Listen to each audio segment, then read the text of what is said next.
Olá, boa noite, sejam muito bem-vindos. Você que estava ligado em 3 vezes Ana, continua com a gente porque é hora de ficar bem informado. Eu, Paola Cuenca, te mostro as principais notícias do DF em torno a partir de agora no SBT Brasília, segunda edição.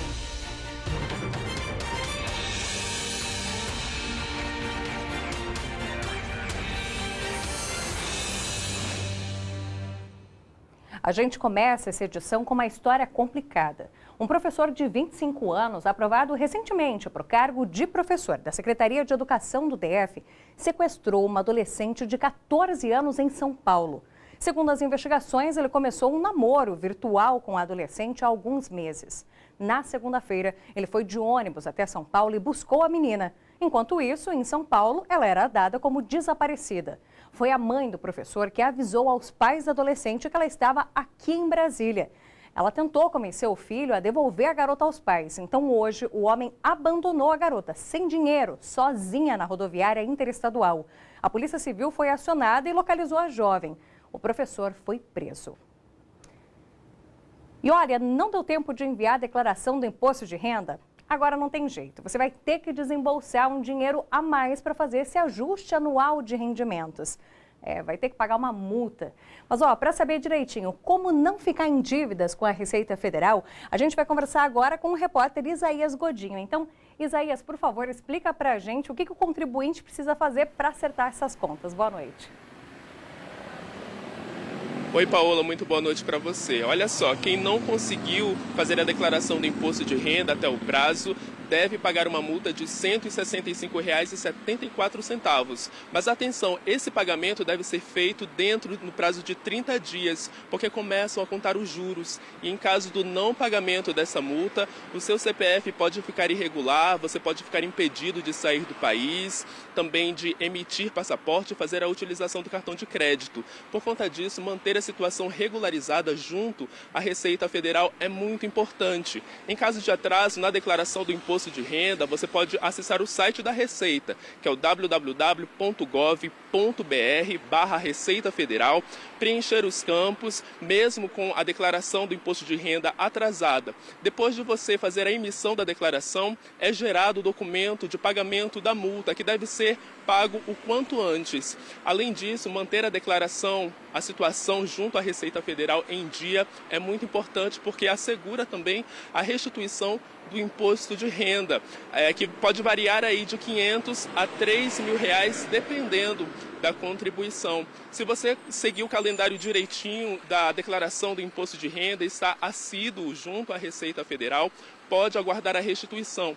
O primeiro lote já foi liberado para os grupos prioritários e o segundo lote está previsto para ser entregue ao contribuinte no dia 30 de junho. Paola, volto com você ao estúdio. Obrigada, Isaías. E a gente fica na espera da restituição, quem já entregou. Eu não sei você, mas eu estou na espera da minha. E, gente, quem está aí com algum acerto ainda a ser feito com a Receita, é melhor correr atrás, porque a multa vai ficando cada vez mais pesada.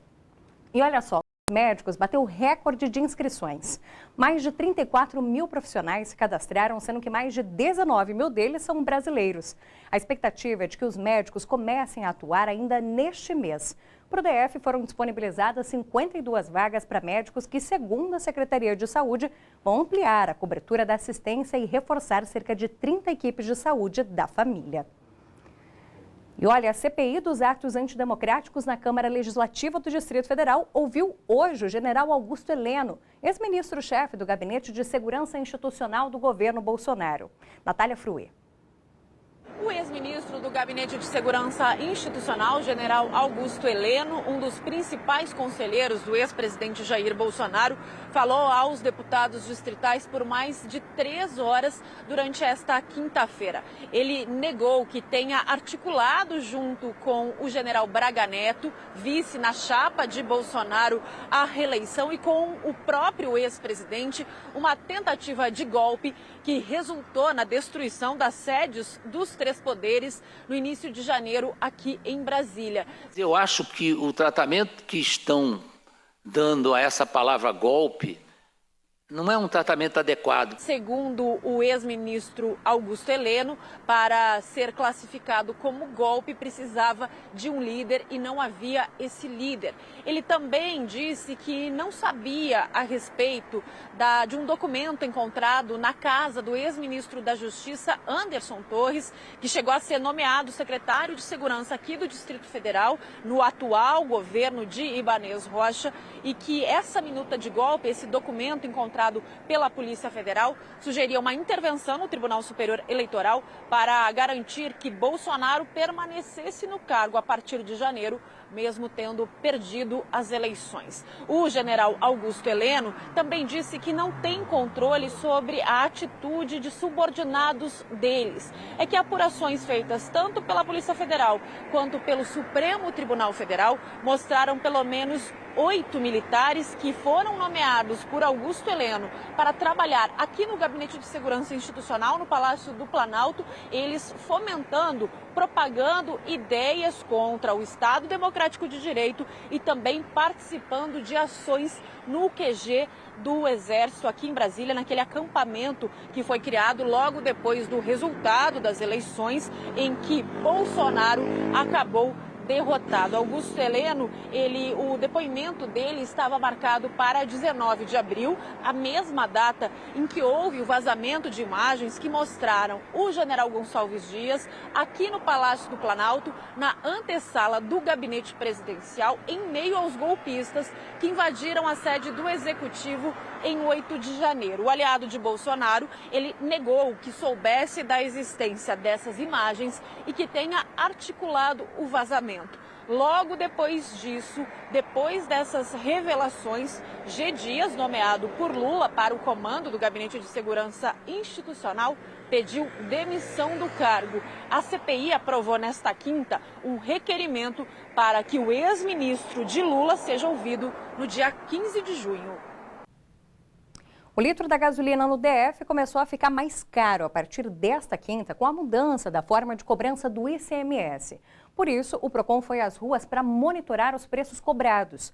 18 postos foram vistoriados pelos agentes que fizeram uma análise do menor ao maior preço. Os documentos fiscais dos postos foram solicitados e o resultado da operação será enviado para a Polícia Civil, que nesta semana abriu um inquérito para investigar se postos do DF estão cobrando preços abusivos. A polícia investiga um incêndio que destruiu vários carros na Vila Planalto nesta madrugada. Um incêndio que assustou moradores e comerciantes do local começou por volta das 4 horas da manhã desta quinta-feira, aqui na Vila Planalto, na Rua do Açougue, esquina com o setor de oficinas. 3 carros tiveram perda total e outros 2 foram parcialmente atingidos. Os veículos estavam sob responsabilidade das oficinas. O incêndio já estava generalizado em 3 dos carros e já estava irradiando para um outro carro.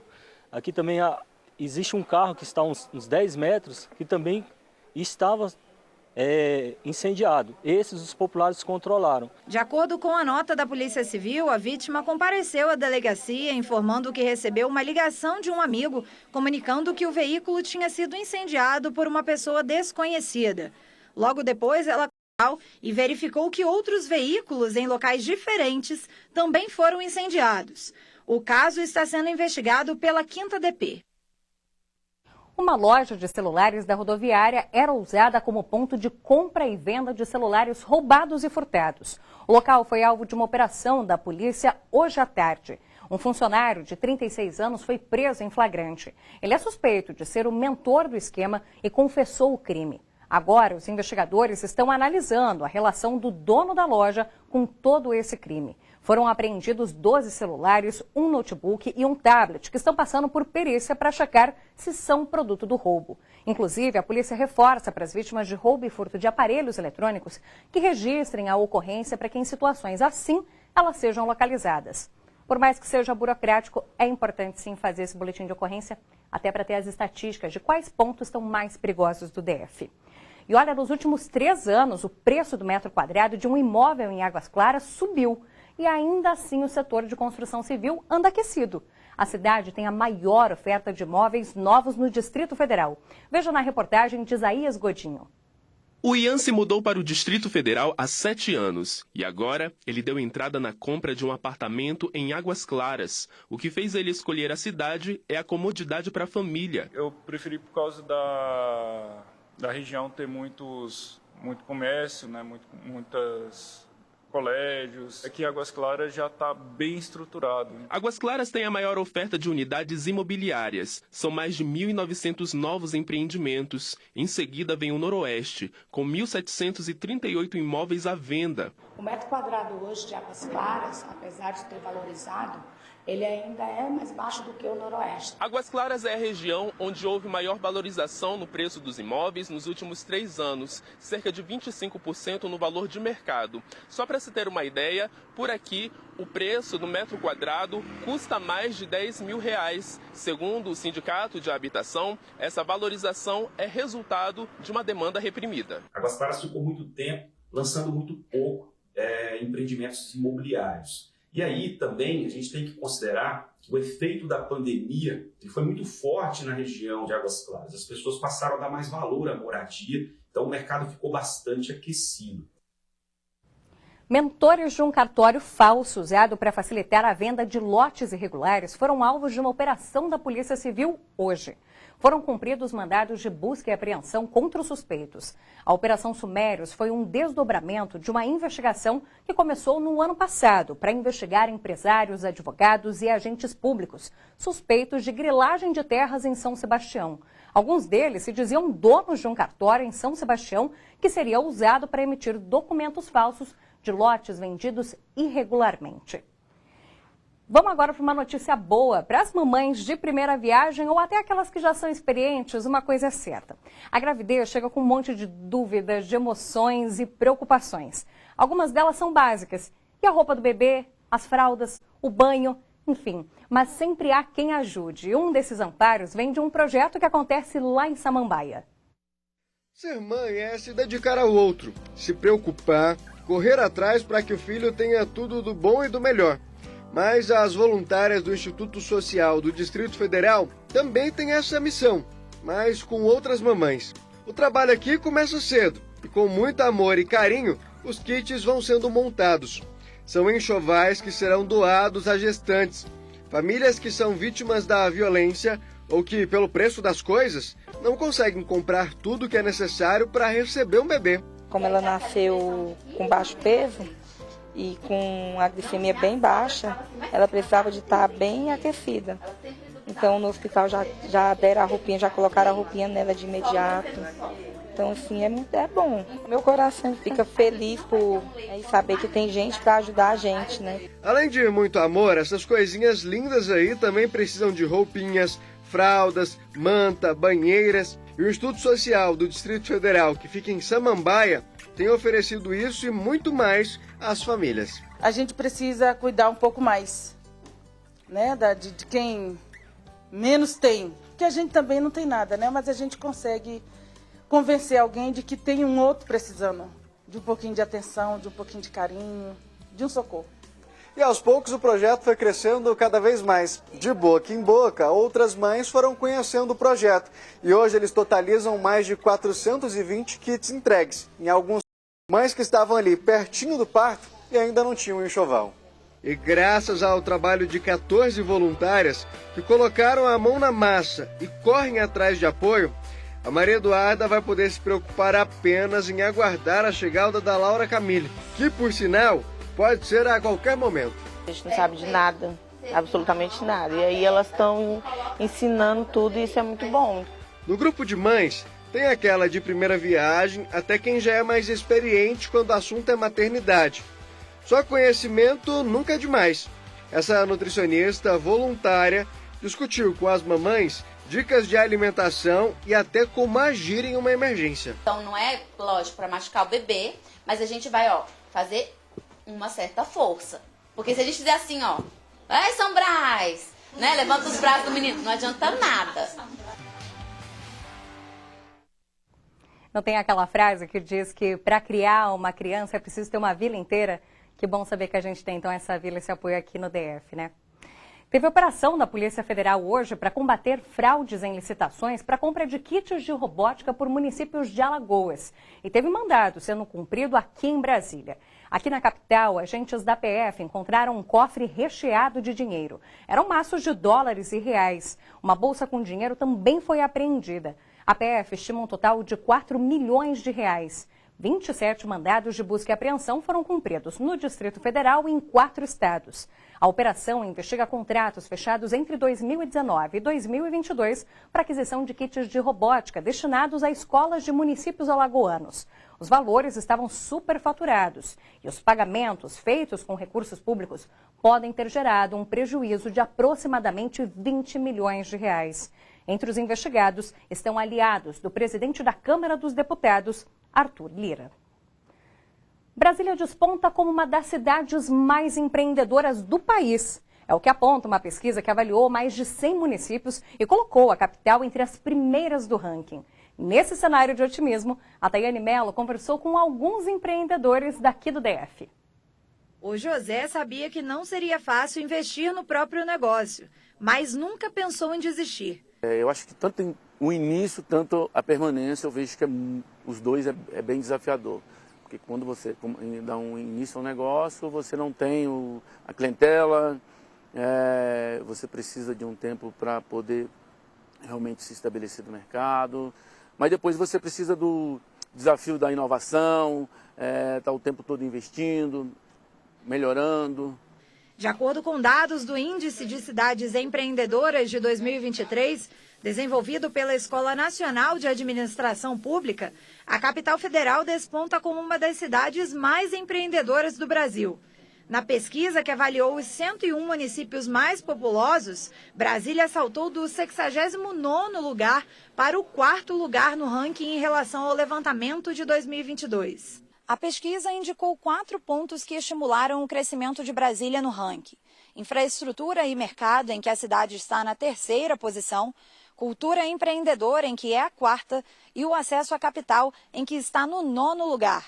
Esses pontos afetam diretamente a capacidade dos empreendedores abrirem e manterem seus negócios funcionando de forma rentável. A conquista de espaço no empreendedorismo em Brasília também é significativa entre as mulheres. Brasília hoje é uma cidade empresarial que tem mulheres e mulheres fazendo negócios, sendo CEOs de empresas, sendo líderes nos seus trabalhos, nas suas atividades. Com certeza, o crescimento é muito importante. A Ana Clara não esconde a felicidade de ter conseguido atingir objetivos em meio às dificuldades do mercado. Inauguramos no final da pandemia, foi muita coragem, porque a incerteza do comércio, né, do que ia acontecer com a economia, foi muito grande, a política estava instável, mas nós tivemos coragem, nós acreditamos, eu acho que o segredo é acreditar.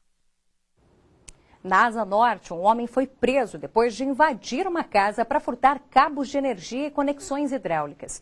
Ele foi flagrado por um morador da região bem na hora em que pulou um muro para fugir do local na 707 Norte. Depois de uma denúncia pela Rede de Vizinhos Protegidos, que é uma parceria com a Polícia Militar, o homem foi preso em uma quadra próxima. Alguns telespectadores registraram uma chuva bem tímida em algumas regiões do DF, como Grande Colorado, Estrutural e no Plano Piloto. A última chuva registrada oficialmente neste ano foi no dia 13. De tão fraquinha essa de hoje que nem vai entrar para a conta do INMET, já dá uma leve aliviada no ar. O tempo seco já chegou com tudo, né? E a gente volta já, te espero. Uma notícia boa para os moradores de Samambaia. O GDF Mais Perto do Cidadão começa nesta sexta-feira em frente à administração da cidade. Assim como nas edições anteriores, vão ser oferecidos vários serviços públicos, como atendimento do Na Hora, Neoenergia e INSS e outros. E também tem atividades culturais. A programação começa às 9 da manhã e vai até 4 da tarde, amanhã e sábado. A expectativa é atender 4.000 pessoas no local. Não perde sua chance, aproveite lá. E olha, a campanha de vacinação antirrábica começa neste sábado em todo o Distrito Federal. Todos os cães e gatos acima de 3 meses de idade podem ser imunizados, inclusive as fêmeas prenhas ou que estão amamentando. A expectativa da Secretaria de Saúde é vacinar mais bichinhos do que em 2022. E para isso, até o dia 30 de setembro, a pasta vai ampliar o número de locais de atendimento de segunda a sexta-feira e também aos sábados. A lista completa dos pontos está no site saude.df.gov.br. Basta olhar e levar os bichinhos. É de graça. Pela raiva ser uma doença que também atinge humanos, protegê-los é se proteger também. E olha, antes de encerrar, vamos ver pelas câmeras do DR como está o trânsito? Olha aí o movimento lá na altura do túnel de Taguatinga. Vamos ver as imagens. Vamos lembrar, inclusive, que o túnel de Taguatinga vai ser inaugurado no dia 5, dia do aniversário da cidade. Agora, como vocês podem ver, o trânsito está bem tranquilo, os carros estão fluindo. Principalmente do que está voltando, indo aqui para o plano piloto, a gente vê bem mais tranquilidade, né? Normal para esses dias de semana. Então, a gente fica por aqui nesta quinta-feira, dia 1º de junho. Um ótimo mês para vocês, uma ótima noite e também até amanhã.